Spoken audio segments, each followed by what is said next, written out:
Bwana apewe sifa sana. Amen. Yesu asifiwe. Amen. Haleluya. Amen. Sasa swali. Kama Baraka akinikosea naweza nikamchapa fimbo. Naweza nikamkemea. Naweza nikamgombeza. Ndio hivyo nitamgombeza Mama Angel. Hapana. Haleluya. Amen. Haleluya. Amen. Siwezi kumgombeza Mama Angel hivi. Siwezi. Kuna hekima ya namna ya kumwelekeza. Haleluya. Amen. Kuna hekima ya namna ya kumwelekeza. Bwana Yesu apewe sifa. Amen. Nasema tena Yesu asifiwe. Amen. Nasema tena Yesu asifiwe. Lakini wakati huo yeye kwa sababu pia ni mtu mzima, pamoja na kwamba nitatumia hekima kumkemea, lakini atajua kabisa hapa mchungaji amenikemea.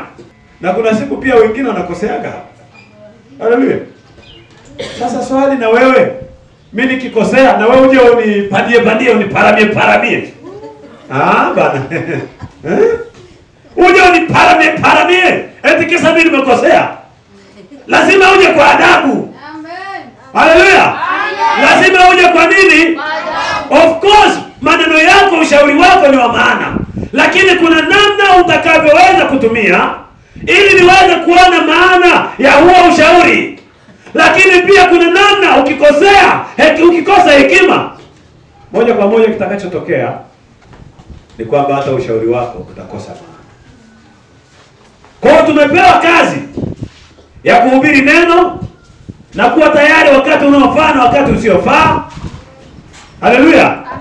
Amen. Huku tukikaripia, tukikemea na kuonya, lakini wakati tunaonya kwa uvumilivu wote na mafundisho. Haleluya. Amen. Haleluya. Amen. Sasa hivi mfano, sijakufundisha namna ya kuenenda, alafu nije nikukemee, inakuwaje? Si lazima nikufundishe kwanza? Si lazima nikuelekeze? Na hata pia ninapokuwa kuna jambo ambalo naona haliko sawa, sinakuja nakwambia hapana, kwenye hili hauendi sawa, twende hivi. Unanielewa mwana wa Mungu? Amen. Kuna mtu ananielewa vizuri hapa? Amina. Haleluya, haleluya. Amen. Nasema tena haleluya. Amen. Sasa wewe unayetaka kushirikiana na hawa wakora sio, mimi nasema ugomvi sio wa Kenya. Kenya haina ugomvi na Tanzania. Wala wa Kenya hawana shida na wa Tanzania. Ila shida iliyopo ni wakora walioko Kenya ndio wanataka kuleta shida. Haiwezekani rais wetu umtukane unavyotaka. Na mtu mwenye akili hawezi kufanya ujinga ule wanaofanya wale wakora walioko Kenya. Haiwezekani. Haiwezekani. Mtu mwenye akili hawezi kufanya ujinga kama ule. Hawezi. Na wanasema mbona mtujibu? Sisi tunawatukana hamtujibu. Inakuwaje ujibu? Unajibizanaje na mjinga?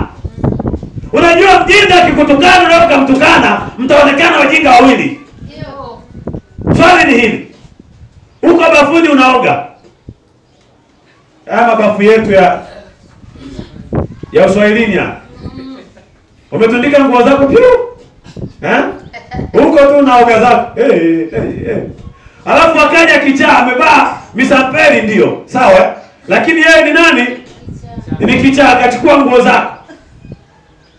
Alafu na wewe kwa sababu amechukua nguo zako ukafungua mlango ukaanza kukimbizana naye. Nani ataonekana kichaa kati ya wawili? Wewe. Unanielewa? Unanielewa? Na hicho ndicho ambacho kimetusababisha Watanzania hatuna muda wa kujibizana na vichaa walioko Kenya. Mimi nasema shida si ya Wakenya, shida ni ya vichaa walioko Kenya. Ndio. Na ndio maana hatuna sababu ya kuwajibu, kwa sababu tunajua ni vichaa. Amen. Mtu mwenye akili utasema mama nani? Hebu niletee nguo hapo, huyu kichaa ameiba nguo zangu. Lakini wewe ukifungua mlango kaanza kichaa huyo, wewe kama huyo kichaa. Nani ataonekana kichaa? Wewe. Ndio wanachokifanya hao vichaa wa Kenya. Sasa wanataka wamesha tuibia nguo. Maana yule ataonekana alikuwa kichaa, sasa akili zimemrudi, ameamua kuiba nguo ili amegundua hizi hazimstiri. Ameiba nguo ili angalau akajistiri nazo hata kama ni kichaa. Ila sasa wewe ndio utaonekana kichaa. Watu watakuwa wanaficha macho, wanasema kamata. Nini tena? Na macho yalipo hana pazia. Macho yana tabia moja. Kama yameona anaweza mtu akakwepesha, lakini anasema, "Hebu angalia ndio kile ulichoona kweli."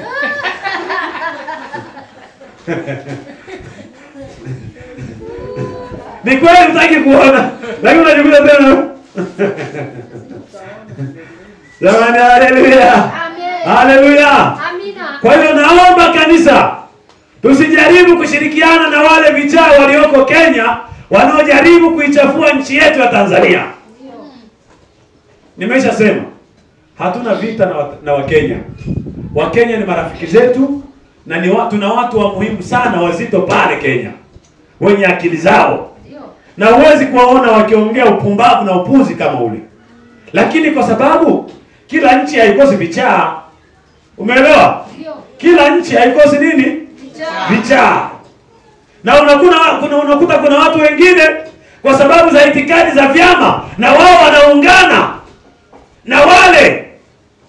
Yaani unajua wanaokuja kuvuruga amani ya familia yenu huwa hawaji tu mradi.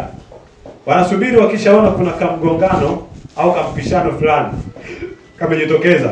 Wakishaona hapo wanasema hata hivyo wamekoma. Wamezidi na wenyewe. Kwa nini wenyewe kila siku ndio wakae kwa amani? Kwa nini kila siku? Kumbe wenzenu walikuwa wanatamani na nyinyi siku moja mgombane. Karibia mataifa yote yaliyotuzunguka yamekuwa ni mataifa ya vita.